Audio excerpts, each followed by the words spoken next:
제가 사실 심리학을 공부를 하게 된 시작이 이 세상을 좀 행복하게 만들어주고 싶어서였어요. 우와. 처음 제가 중학교 때 미국에 이민을 왔을 때 너무 힘들었었거든요, 저의 마음이. 음, 이걸 공부를 하면 할수록 심리학은 그런 게 아니었어요. 어, 심리학은 오히려 우리를 행복해야 돼, 행복하게 만들어줄게가 아니라 삶은 행복하지 않을 때도 있는 거야. 삶은 어려울 때도 있고 계속 너에게 어려운 장애물을 던져줄 거야. 갑자기 울컥하네요. 저도 근데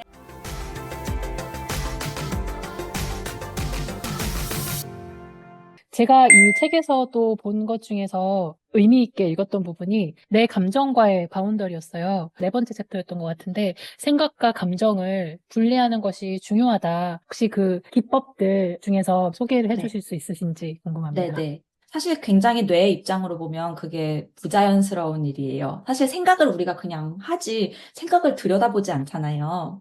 그리고 우리는 하루 동안 정말 너무 많은 생각을 하기 때문에 그것에 네. 모두 다 이렇게 주의를 줄 수가 없어요. 하지만 일부러 내가 그걸 주의를 준다? 내가 여기에 집중을 하겠다라는 것은 사실 어떻게 보면 연습이자 다짐이기도 해요. 그게 요즘 좀 핫하게 뜨고 있는 마음 챙김의 가장 음, 기본적이기도 하거든요. 그러니까 네. 내가 무슨 생각을 가지고 있고 무엇을 느끼는지를 알아챘자. 그게 기본적인 건데 분리를 하는 게 왜 중요하냐면 네.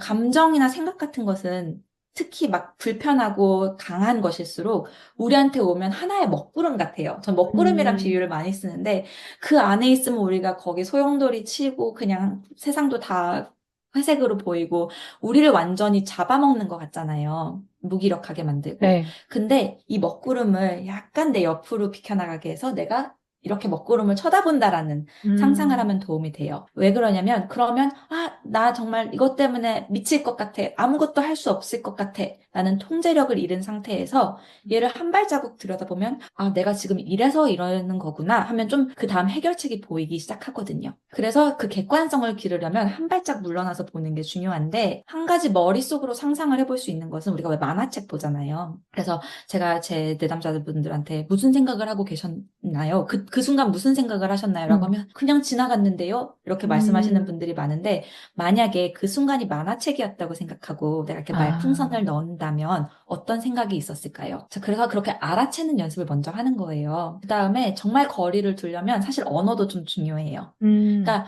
내가 지금 슬퍼. 나는 슬픔이야가 아니라 아, 내가 슬픔을 느끼고 있구나. I am noticing that I'm 어, sad 인 거예요. I'm sad 이게 아니라 I am noticing that there is sadness. there's 내 sadness. 안에 우울이 있고 내가 우울감을 느끼고 있는 중이구나.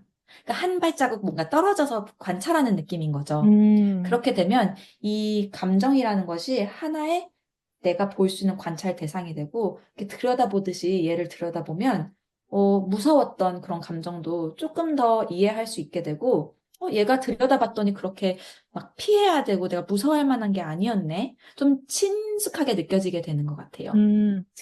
저는 이제 명상을 개인적으로, 저도 코로나 이후로 계속 하고 있는데, 그러면서 같이 하는 게 이제 동네 산책을 이제 하면서 하늘 보면서 이제 구름이랑 같이 이렇게 보잖아요. 해랑 네, 구름이랑 하늘을 같이 보면서 제가 정말 많이 하는 생각이 내 마음이 되게 저 흘러가는 구름이랑 되게 비슷하겠구나라는 생각, 아까 맞아요. 먹구름 얘기하실 때도 맞아요. 딱 그 생각이 들었는데 이렇게 구름이 잠깐 해를 가릴 때도 있고 그럼 그때는 전반적으로 좀 흐리고 좀 어둡게 느껴지지만 그리고 지금 이게 내 마음 상태랑 비슷하겠지만 결국은 이 구름도 다시 바람에 따라서 흘러가고 다시 또 해가 나오면 또 마음에 또 평화가 찾아오겠구나. 그냥 이런 막연한 믿음? 이런 게 있으니까 사실은 좀 마음이 힘들 때 뭐 슬픔이나 뭐 우울이나 이런 걸 겪어도 지금 방금 말씀하신 것처럼 흘러갈 마음 중에 하나겠구나라고 생각을 하니까 오히려 더 온전하게 받아들일 수 있고 더 또 맞아요. 잘 보낼 수 있고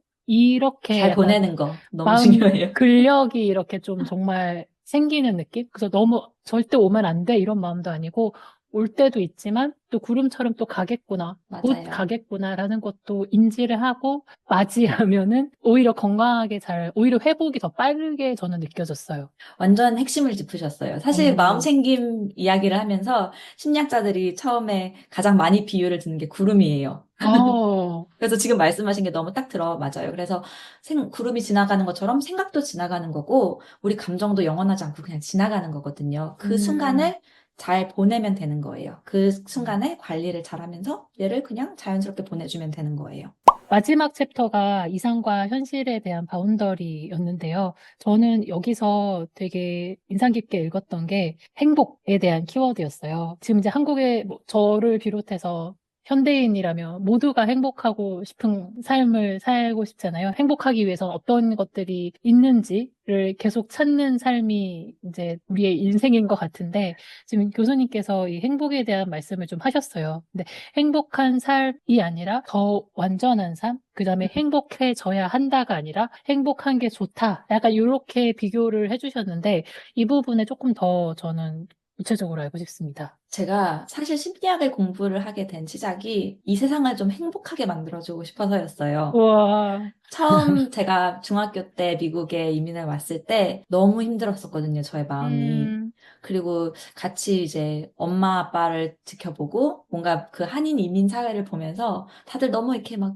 고군분투하시는 것 같고 제 마음이 힘들어서 그랬는지 다들 힘들어 보였어요. 음, 그래서 아, 나는 심리학을 공부를 해서 짠! 하고 사람들을 다 매직, 행복하게 원, 해주고 싶다. 그래서 심리학이 그렇게 될 수 있는 도구라고 저는 믿었던 것 어, 같아요. 근데 이걸 공부를 하면 할수록 심리학은 그런 게 아니었어요. 어, 심리학은 오히려 우리를 행복해야 돼, 행복하게 만들어줄게가 아니라 삶은 행복하지 않을 때도 있는 거야. 삶은 어려울 때도 있고 계속 너에게 어려운 장애물을 던져줄 거야. 갑자기 울컥하네요. 저도, 근데 그런 거를 네가 잘 뛰어넘을 수 있고 잘 견뎌내서 가장 인간다운 행복한 감정도 슬픈 감정도 다 가지고 살 수 있는 그게 완전한 삶이라고 제가 그래서 표현을 하는 거거든요. 그러니까 완벽한 삶이 아니라 완벽한 삶은 완전한 맞아요. 홀리스의 뜻인가요? 네, 맞아요. full 음, life예요. full life. whole life. 근데 인간으로서 살아간다는 것은 좋은 것을 바라보고 좋은 것만 생각하면서 사는 게 아니라 어려운 일도 같이 포용하고 수용하면서 살아나가는 게 완전한 삶이라는 것을 저는 너무 깊게 이해하게 됐어요. 그래서 제 아이디도 2년 동안 feeling of feelings였던 거 아시죠? 그러네요. 어, 그래서 행복에 대해서 제가 바라보게 되는 게 굉장히 좀 많이 달라졌어요. 정말 음, 패러다임 쉬프트였어요. 정말 그야말로. 그래서 지금 제가 정말 관심이 있는 것은 행복도 물론 중요하죠. 우리에게 너무 필요하고 원해요. 저도 너무 원해요. 하지만 행복을 원하는 마음도 알아차려 주지만 거긴 desire, 그 우리의 그쵸. 욕망이 있어요. 그것도 바라보지만 또 그렇지 않은 순간들도 다 내 것이라고 이야기할 수 있는, 음, 그걸 받아들일 수 있는 그런 마음과 용기가 우리에게 너무 필요한 것 같아요. 네. 보통 그 장을 우리가 쓰면서 제일 많이 울었어요. 지금 전에 듣는데도 또 저를 또 돌이켜 보기도 하고, 저도 이제 학생들을 가르치는 입장에서 학생들이, 이제 저는 20대 초중반 학생들을 이제 가르치는데, 정말 열심히, 누구보다 열심히 공부하고 잠도 줄여가면서 애쓰면서 하루하루를 살고 있는 친구들을 보면서, 아, 저 친구들도 되게 행복하기를 바라면서 저렇게 열심히 할 텐데. 그래서 제가 어느 날 한번 학생들한테 물었어요. 너네가 생각한 행복은 뭐니? 라고 음, 물었더니 학생들이 걱정이 없는 삶, 고민이 없는 삶, 근데 경제적으로 부유해서 아무런 그런 어려움이 없는 삶을 말하더라고요. 근데 제가 거기서 정말 정말 한마디로 그런 삶은 존재하지 않아라고 얘기를 했어요. 어. unfortunately. 디폴트가 문제가 있고, 디폴트가 고민이 있고, 어려움이 있는 삶이다. 근데 이거를 어떻게 받아들이고, 어떤 자세로 이걸 이겨내는지가 사실 그게 삶인데, 그거를 연습하면서 너네 지금 그거 연습하고 있는 중이고, 그럼에도 불구하고 이겨내면서 그거를 감사하게 여길 줄 아는 삶이 행복한 삶이야 라고 말했는데, 그걸 이해할 수 있을지도 잘 모르겠고, 사실 이게 경험이랑 시간이랑 이런 것들이 다 겪어져야 사실 깨달음으로 오는 맞아요. 것 같아요. 그래서 이 챕터를 쓰면서 저의 20대에게 쓰듯이 얘기를 했어요. 음, 그래서 좀 저보다 더 젊은 분들이 더 이제 사회생활 막 시작하고 학교 막 직장 막 이런 걸 계속 이렇게 적응해 나면서 부딪혀 보는 분들이 좀 읽어주셨다라는 마음으로 썼거든요. 행복을 계속 쫓다 보면 행복하지 않은 부분들을 너무 부정적으로 바라보게 되는 것 같아요. 그렇기 네. 때문에 회피를 하게 되는 거죠. 음, 저 같은 경우는 제가 이렇게 사진을 찍으면 이렇게 웃으면서 찍잖아요. 근데 제가 20대 때 이제 좋아했던 남자아이가 저한테 너는 항상 행복해 보여서 너무 좋아. 넌 항상 어, 밝아서 너무 좋아. 음, 근데 그 얘기를 이렇게 들으니까 그렇지 않은 부분은 저의 일부일 뿐이라고 받아들이기가 싫더라고요. 음, 그래서 제가 오히려 너무 당연하게 우울감을 느낄 수도 있고, 시험 못 보면 막 패배자 같고 막 너무 막 다운되고 그럴 수 있는데, 그런 자연스럽잖아요, 사실은. 근데 그런 부분은, 내가 아니야. 이러면 안 돼. 그래서 오히려 더 막 자책하고 마음을 더 힘들게 만들었던 것 같아요. 근데 그게 아니라, 당연히 슬픈 게 당연하죠. 마음 힘든 게 당연하죠. 우리는 너무 잘 살고 싶은데 그 마음대로 안 되면 얼마나 속상해요. 근데 그걸 좀 자연스럽게 받아들였으면 좋겠어요. 지금 교수님 책에도 이상자, 실제자, 의무자로 말씀하셨는데, 내가 바라는 내 모습이 있고, 지금 현재의 내 모습이 있고, 내 역할로서의 내 모습이 있는데, 이거를 잘 건강하게 받아들이면서, 그래도 내 그 이상적인 목표를 꾸준히 놓지 않고 가져가는 게 사실은 그게 또 그리시고, 그게 또 용기고, 어, 마음가짐의 핵심일 것 같은데, 혹시 교수님 그런 이상적인 목표랑 이 현실 사이에서의 이런 괴리감을 좀 건강하게 줄일 수 있는 혹시 교수님만의 조언이 있다면 혹시 소개해 줄 수 네네. 있으실까요? 몇 가지 생각이 나는 건 있는데, 근데 기본적으로는 우리가 좀 기억을 했으면 좋겠는 게, 이 격차가 있는 게 사실은 너무 당연하고요. 그리고 그 격차를 받아들이면서 살아가는 게 사실 어른이 되는 과정이라고 생각하게 음, 되었어요. 내가 어렸을 때 꿈꿨던 나의 모습과 지금 나의 모습. 사실 저도 많이 부분이 있거든요. 근데 그거를 이제, 자연스럽지. 그럴 수 있지라고 그것으로부터 회피하지 않고 그것을 가지고 살아가는 게 어른인 것 같아요. 음, 근데 다만 우리가 계속 좀 그걸 건강하게 더 조율을 할 수 있도록 받아들일 수 있는 게 있다면, 가치인 것 같아요. value? 그러니까 value. 우리가 가치라는 것을 생각했을 때 특히 한국에서는 많이 이것을 목적에 두고 있어요. 예를 들어서 우리가 어느 길을 간다고 하면 가치는 저기야. 저 목적지야. 아, 내가 저 직장이 되는 게 나에게 가치야. 타임 포인트가 돼서 마치 우리가 체크 할 수 있는 게 가치라고 생각을 하고 있는데 네. 그건 가치가 아니에요. 가치는 하나의 포인트가 아니라 나의 방향이에요. 음, 나의 나침반이에요. 그래서 음, 예를 들면 저는 가치를 하나의 이벤트나 목적에 두지 않고 내가 무엇을 하고 있을 때, 그러니까 명사가 아니에요. 이것, 저것이 아니라 음, 동사예요. 내가 무엇을 하고 있을 때 나는 내 삶이 의미 있고 가치 있다고 느끼는지. 그것을 생각해 보면 사실 꼭 미래에 내가 거기에 도달했을 때 나의 음, 삶은 가치 있어가 아니라 나는 지금 오늘도 당장 가치 있는 일을 할 수가 있는 거예요. 예를 들면 내가 너무 세상을 바라보는 새로운 세상을 접하고 배워나가는 게 나에게 너무 큰 가치란 말이에요. 음, 하지만 현실은 돈이 없어요. 나 음, 너무 유럽 여행 가고 싶은데 돈이 없어서 유럽 여행을 못 가는 거죠. 그럼 그 이상과 현실 사이에서 나는 내가 하고 싶은 걸 너무 못하고 살아. 그렇게 느낄 것인지 아니면 정말 거기서 핵심을 떼어내자면 정말 내가 가치로 보는 것은 유럽 여행이 아니라 새로운 것을 배우고 새로운 세상을 경험하는, 만나는 것이 맞아요. 그렇다고 한다면 우리 집 앞에 있는 새로운 식당을 가보는 것도 뭔가 새로운 세상을 만나는 게 될 수가 있고 새로운 동호회에 가보는 것 오, 아니면 국내 여행을 가보는 것, 뭐 여러 새로운 사람을 만나보는 것, 음, 언어를 배워보는 것, 굉장히 막 지금 제가 막 던지는데 이렇게 많이 우리가 당장 할 수 있는 일들이 더 옵션들이 많아지잖아요. 그럼 우리가 나는 내 삶에 컨트롤이 없어. 아, 라는 마인드셋에서 내가 지금 당장 함으로써 채워질 수 있는 것들이 있어.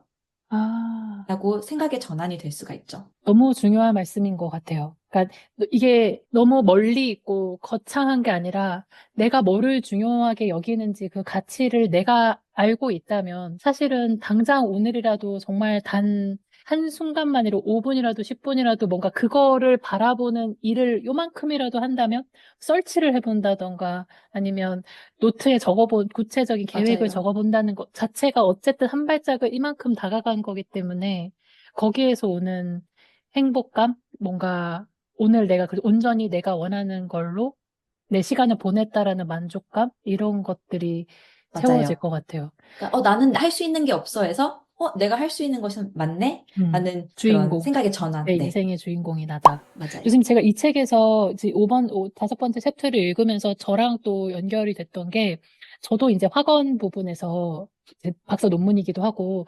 한국에서 지금 학원 열풍이 한번 불었던 거를 한번 반추해 보면, 우리나라 사람들이, 뭐, 끌어당긴 법칙 말씀하시고, 긍정학원, 자기학원 말씀하실 때, 나는 반드시 뭐 매박 부자가 될 거고, 뭐 몇 년 안에 뭘 어떻게 건물주가 될 거고, 이렇게 막 자기를 세뇌하는 듯한 이런 학원을 하는 분들이 많으신데, 어떻게 생각하시는지 좀 궁금하고, 교수님이 생각하는 그런 학원에 대한 우려 아니면 장단점을 한번 알려주셨으면 좋겠습니다. 너무 중요해요. 그 학원이라는 것은 진짜 스스로에게 해주는 말인 거잖아요. 그러니까 학원이 정말 그 제 기능을 잘 하려면 그 말이 내가 잊고 있던 것을 상기시켜주는 음, 그러면서 뭔가 에너지를 불러일으켜 줄 수 있는 그런 기능을 가지고 있어야 된다고 생각을 해요. 근데 이제 학원이 어느 정도의 그 기능을 넘어서서 뭔가 회피라든지 아니면 현실에 대한 자각을 좀 떨어뜨리는 그런 인식을 떨어뜨리는 그런 게 될 수도 있는데 그런 경우가 언제냐면 무조건 한 방향만 바라보는 거예요. 그러니까 음, 긍정적인데 나는 너무 긍정적이고 싶어서 그것을 넘어서면 저는 해로운 긍정성이라고 표현을 했거든요. toxic 턱식 positivity. 파지티비티. 네, 예, 맞아요. 근데 그 toxic positivity가 왜 안 좋냐면 행복 말씀드렸을 때랑 마찬가지로 좋은 부분에만 내가 이렇게 나의 시야가 있다면 시야를 좋은 부분에만 이렇게 두고 있단 말이죠. 그 밖에는 사실 잘 안 보고 싶은 마음인 거예요. 맞아요. 그렇기 인정하기 때문에 싫은. 맞아요. 근데 말씀드렸다시피 삶에는 슬픈 부분도 있을 거예요. 그 20억을 못 벌고 내가 너무 실패자 같고 20억은커녕 1억도 못 벌을 수도 있어요. 우리 삶은 어떻게 될지 모르니까. 하지만 그 시야를 조금 더 넓게 봐서 이 모든 가능성을 포용할 수 있는 그런 자세가 필요한데 여기만 이렇게 보고 있으면 사실 일단 현실을 모두 다 기반을 해서 모든 면을 다 기반을 하는 게 아닐 뿐더러 회피가 될 수도 있어서 좀 저는 거기에는 찬성을 하지 않는 편이에요. 저도 그래서 너무 이게 주술적으로 변질이 되면 오히려 현재의 내 모습을 자꾸 부정하고 싶고 내 모습을 오히려 더 자책하게 되고 이렇게 되면 궁극적으로는 그 자기가 바랬던 그 이상형과는 점점 더 멀어진다라고 생각을 하거든요. 지금 제가 이 챕터 읽으면서 또 새롭게 느꼈던 것이 오히려 네, 저도 약간 회피하고 싶고 인정하고 싶지 않은 부분이 있어서 약간, 긍정적으로 생각해, 낙관적으로 생각해, 뭐, 브라이트 사이트를 생각해, 이런 표현들도 있는데, 오히려 교수님께서는, 오히려 더 그런 심상정 노출이라고 하셨죠. 오히려 더 현실을 있는 그대로 직시하고, 그거를 바라보는 연습도 제가 여기 부분이 두려워하는 대상으로부터 회피하지 않고, 오히려 그 대상을 지속적으로 상상하면서 모든 가능성의 정면으로 맞서는 심리치료라고 네, 하셔갖고, 맞아요. 되게 저는 이게 되게 저한테 충격적이었거든요. 네네. 너는 이거를 성공하지 실패할 수도 못할 거 있어. 없어. 음, 사람들이 너를 떠날 수도 있어. 너는 네네. 외로워질 수 있어. 약간 요렇게, 이런 가능성도 생각해 보라는 거잖아요. 근데 이 네, 보통은 이런 게, 맞아요. 나는 그럴 리가 없어. 아니, 설마 그런 일이 일어나겠어? 이렇게 맞아요. 하지. 그럴 거야. 그럴 수 있어. 네. 라고 말하지 않잖아요. 스스로에게. 네. 특히 이제 이게 학원, 심리치료에서도 굉장히 최신이에요. 엄청, 그래서 제가 아예 불안을 바라보는 그 자세가 완전 달라졌어요. 그래서 그러니까 너무 신기했어요. 예전 같으면은, 이거는 불안하니까, 나는 내가 인생의 실패자가 될까봐 너무 두려워. 라고 한다면, 예전 심리치료 같았으면, 그것에 대한 근거는 그러니까, 뭘까? 너 팩트. 그거 정말, 정말 현실적인 생각이니? 네. 이거였는데, 그게 좀 강제적으로 느껴지기도 아, 하고요. 맞아요. 또 어떤 경우에는, 나는 아무리 머리로는 고치려고 해도 내 마음이 계속 그렇게 느껴가 있잖아요. 음, 근데 만약에 정말 네가 그렇게 될 확률은 1%야 라고 했는데 사실 이 세상에 1%의 일이 일어날 수도 있는 거예요. 그래서 저는 아예 그 불안이 있으면 거기 완전히 기대라고 얘기를 해요. 맞아. 실패자가 될 수도 있어. 음, 왜냐면 삶은 it's a crazy life. 어, 어떤 일이 일어날지도 모르고 그럴 수도 있는데 그럼에도 불구하고 왜 지금 이 삶을 살아가는 게 중요하세요? 어. 라고 물어보는 거예요. 만약에 그런 리스크가 있다고 해서 그럼 우리 지금 삶을 포기하고 혹은 거기에 막 집중을 해서 막 나는 이럴 수도 있으니까 하면서 현재를 놓치면서 사는 삶을 택하겠느냐? 음, 그런 리스크가 있다는 것을 받아들이겠느냐? 아니면 받아들이지 않겠느냐? 음, 받아들이지 않는다면 어떤 삶을 살아갈 것인지 한번 상상을 해보자. 음. 그런 거죠. 그러면 거기에 걱정하면서 하고 싶은 거 못하고 막 그러면서 살게 되겠죠. 오히려 그것보다는 그럴 위험성도 있고, 제가 암에 걸릴 수도 있는 거예요. 모르는 일이, 제가 교통사고로 죽을 수도 있는 거예요. 하지만 그게 무섭다고 제가 음, 아이들과 주말 여행을 다니지 않고, 음, 제가 한국 안 가고, 사람 안 만나고 이렇게 다닌다면, 그게 과연 내 가치에 부합하는 삶일까요? 그 음. 리스크가 무서워서 떠나지 못한다면. 그러면 교수님 말씀하시는 이 심상정 노출을 어쨌든 스스로 좀 떠올리고, 그러니까 묻어놓고 그러니까 안 보고 회피하는 게 아니라 오히려 더 적극적으로 떠올리면서 그럼에도 불구하고 왜 맞아요. 내가 오늘을 사는 게 중요한지, 그럼에도 불구하고 내가 어떤 목표를 향한 도전을 하는 게 왜 의미가 있는지를 다시 한번 깨달으라는 그런 네, 맞아요. 포인트일까요? 네. 그래서 수영을 하고 심상정 노출로 인해서 내가 이 모든 가능성, 안 좋은, 좋은 가능성, 모든 것을 다 수용을 한다라는 뜻은 내가 이 삶에 가장 충실하게 임하겠다는 다짐이에요. 그래서 저는 항상 수용이랑 다짐은 같이 간다라고 생각하거든요. 그냥 억셉트만 해서는 정말 교수님 말씀하신 것처럼 좀 음, 비관적이게 될 수도 있어요. 네. 맞아, 이 세상은 전쟁이 나고 살아서 뭐해? 있지. 열심히 맞아. 살아서 뭐해? 지금도 막 사람들 죽어가고 있고 매일 사람들 막 너무 힘들게 살고 있는데가 아니라 그런 삶이지만 and 음, 나는 거기서 어떻게 살고 싶은가 라면서 음. 다시 한번 나의 가치와 살아나가는 의미를 찾아 나가는 거죠. 이 챕터에서 교수님이 고백의 힘이라는 것도 말씀해 주셨거든요. 사실 네, 이것도 좀 여쭤보고 싶었어요. 내 뭔가 이 내면에 뭔가 취약하고 약하고 연약한 면을 꺼내놓으라는 거죠. 네, 맞아요.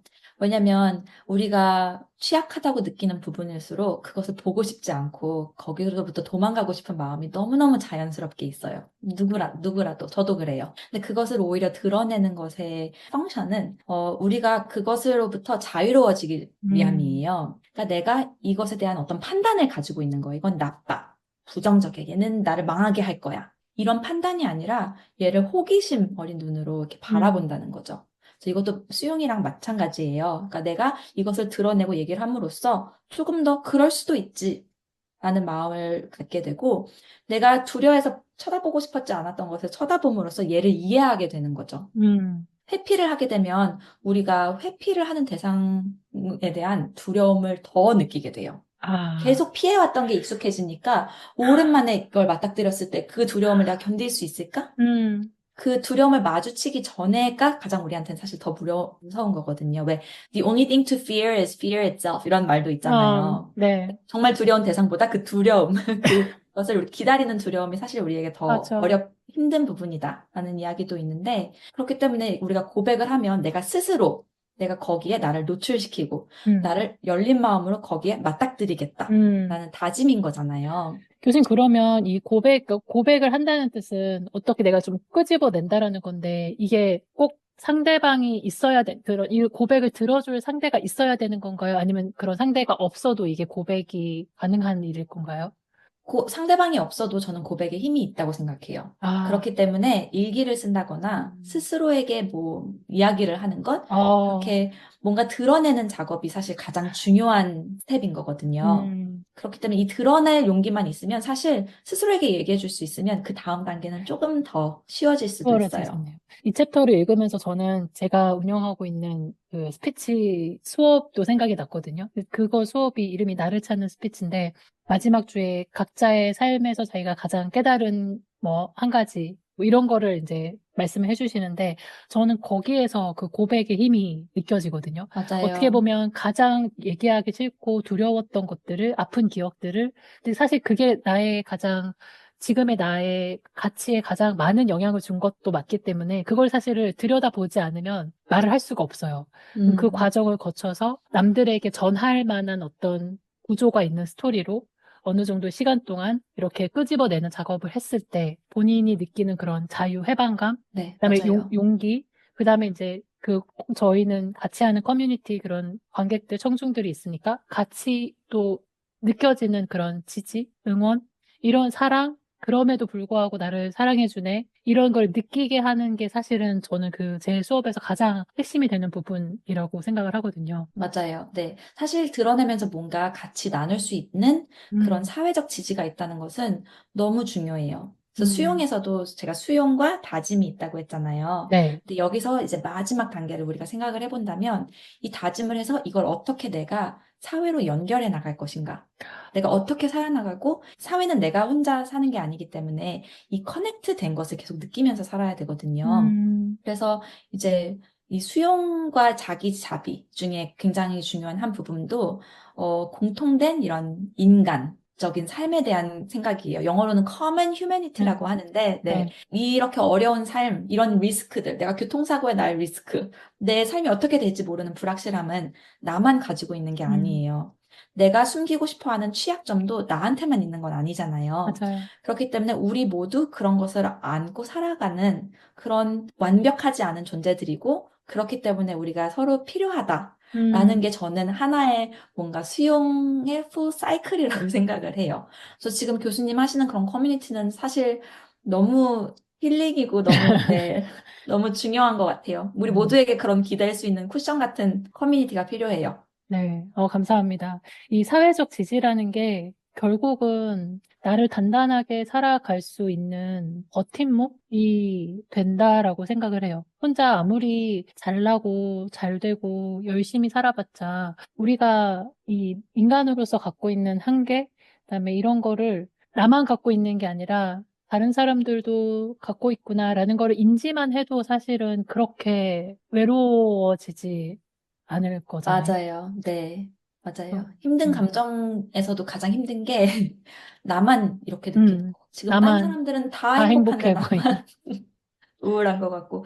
그건데 이제 그게 아니라 이게 너무 자연스러운 삶의 일부다. 우리 음, 모두 그렇게 느끼고 있다라는 것을 알면 좀 이게 삶이 혼자 하는 게 아니라 같이 이렇게 으쌰으쌰 하는 하나의 뭔가 팀 프로젝트처럼 느껴집니다. 그러니까. 교수님 이제 마무리 질문을 드리고 싶은데요. 교수님 이제 작가로서 이 책을 읽으실 독자분들에게 네네. 이 책을 읽고 어떻게 개인적으로 변화가 이루어졌으면 좋겠는지 혹시 저자의 입장에서 예비 독자분들께 한 말씀 드리고 싶은 게 있으시다면 부탁을 드리겠습니다. 살아가면서 뭐 제가 이렇게 저보다 더 사시는 분도 계시지만 제가 심리학에서 느끼는 음, 거로는 살아가면서 우리는 굉장히 삶이 내 맘대로 안 된다라고 느낄 때가 많아요. 인간관계도 저 사람들이 저렇게 생각하니까 나는 어쩔 수 없어. 사회가 저렇게 원해. 음, 나는 힘이 없어. 그렇게 내 삶의 운전자가 내가 아니다라는 생각을 하면서 살 수가 있는데, 이 책에서 좀 그럼에도 불구하고 사회의 영향이 크긴 하지만 같이 더불어 살아나가는 사회가 맞긴 하지만 그럼에도 내 삶에 정말 내가 운전대를 잡고 갈 수 있는 길이 있다. 우리가 그것을 잘 찾아서 요렇게 조금씩이라도 나아가게 된다면 우리는 내 삶에 내가 주체적으로 운전을 하면서 갈 수 있는 삶이 될 것이다. 그런 메시지를 받는 게 일단 가장 저의 가장 큰 목표예요. 그리고 두 번째 목표는 교수님 말씀하셨다시피 심리 치료를 쉽게 이제 접근하지 못해서 심리 상담이 필요하고 마음이 힘들어도 못 받으시는 분들이 있는데 혹시 아니면 심리 상담에 대한 안 좋은 인식 때문에 근데 이제 우리가 옛날에 생각하던 심리 상담이 아니에요. 이렇게 막 상대방은 나한테 아무것도 안 해주고 그냥 듣고 있기만 하고 이게 좋은 건가 이런 사실 생각을 가지고 계신 분들도 많거든요. 근데 그게 아니라 정말 액티브하게 아, 같이 솔루션을 제공할 수 있는 그리고 들어줄 수 있는 그런 과정이 심리 치료이기 때문에 이 책을 통해서 조금만 이제라도 아, 이런 연습을 하게 되겠구나. 아, 이런 거를 내가 조금 더 전문적으로 받아보고 싶다. 한다면 이제 주저하지 마시고 좀 용기를 내서 어, 한번 심리 치료를 받아보셨으면 좋겠어요.